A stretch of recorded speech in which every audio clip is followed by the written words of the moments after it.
I was part of the NTSB investigation, so I actually had to leave. Was not able to attend that entire meeting except the start, and I provided basically the same briefing that I gave to Chief Drebeck to the NTSB folks that night at Youngstown. And just to be clear, that was February 5th? Yes, Sunday. that was Sunday, February Sunday, 5th. February 5th. Thank you. Please display Exhibit D8.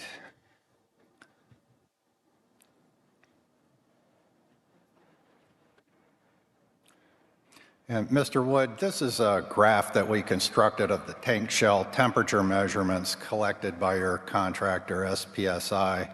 The red arrow on the left is where you told us the temperature had risen to 138 Fahrenheit, and then you decided that a vent and burn was necessary. Is that correct?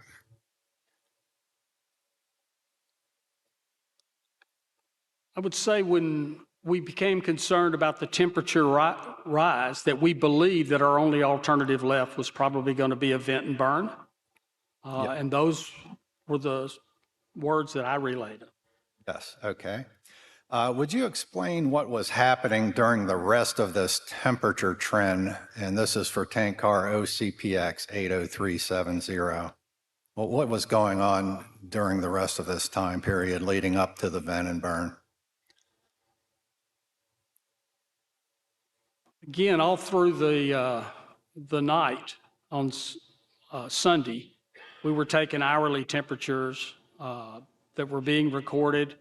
Again, I ran nighttime operations there, so I was the one, either myself or John Simpson, were recording these temperatures and relaying them on to Unified Command. The temperatures basically fluctuated all night. Then the next morning came in place during the time where we felt like a vent and burn was going to have to take place. We had our contractors making preparations in case that decision was made. And that's basically what took place through the night. Okay, would you agree that with the exception of the one spike in temperature during the middle of the night, it appears that the temperature was on a downward or decreasing trend, looking at this graph? Looking at the graph, I would agree that that was the data we were receiving from an external temperature of a tank that I would in no way think is an accurate temperature, the core temperature of that car. Okay. And well, that gets into the next question then. Why was this tank car still a concern when its temperature was decreasing?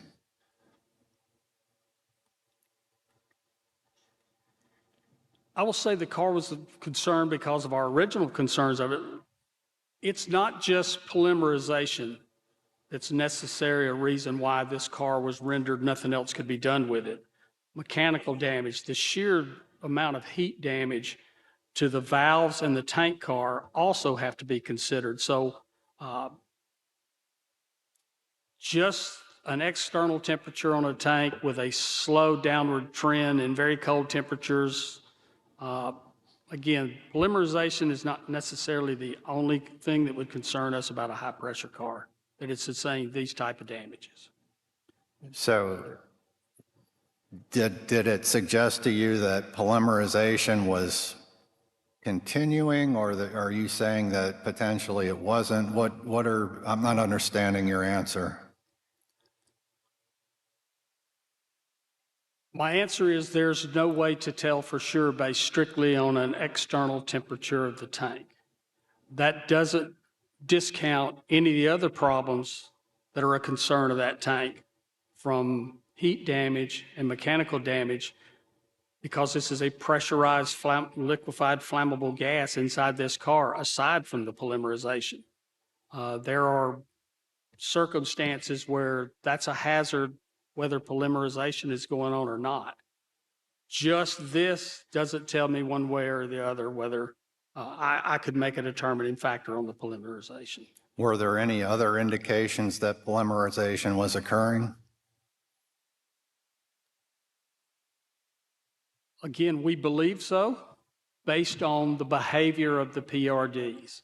The lazy flame stopping, the actions that the PRDs took over the previous 24 hours. Observations we were making in real time led us to believe that that was going on, yes. Okay. You can bring the exhibit down. Mr. McCarty, you told us during your interview that at some point the temperature of this West car, again, it was OCPX 80370, peaked out at 138 Fahrenheit and never got worse. So the same question for you, why was this tank car still a concern in your mind?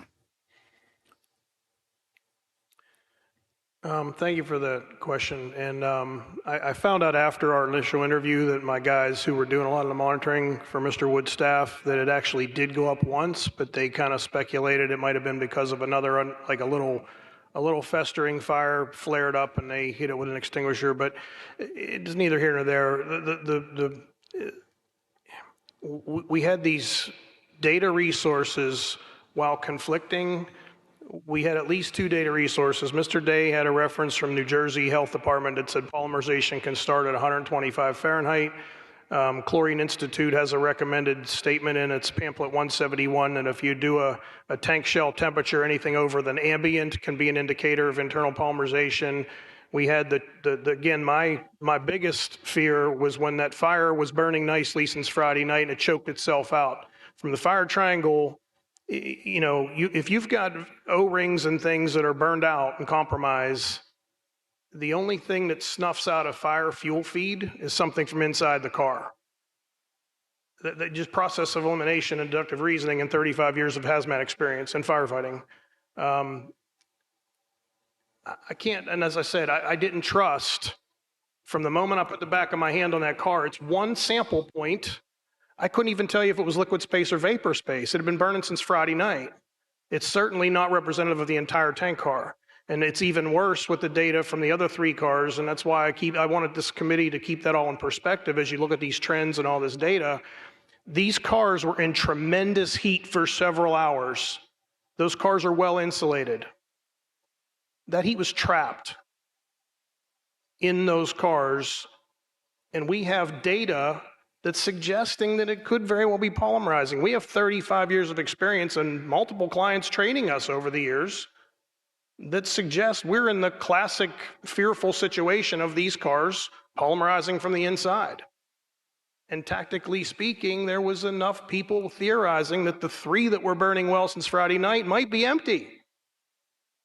And that's what kind of pulled us away from hot tapping, because nobody can weld anything without a liquid space full car.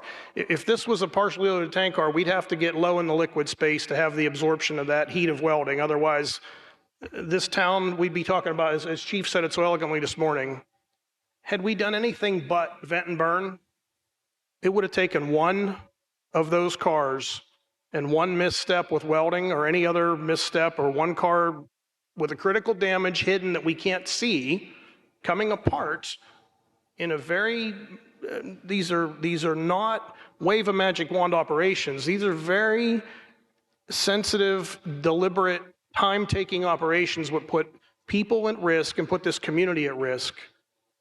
And all data resources and all of our combined experiences had us with a legitimate concern for polymerization and lack of tactical options except vent and burn, which is a known, proven tactical option it's the last-ditch tool in the toolbox, but it's a meaningful tool in the toolbox, and that's precisely why the AAR and the FRA developed it years ago. Thank you. Thank you. Okay, Mr. Day.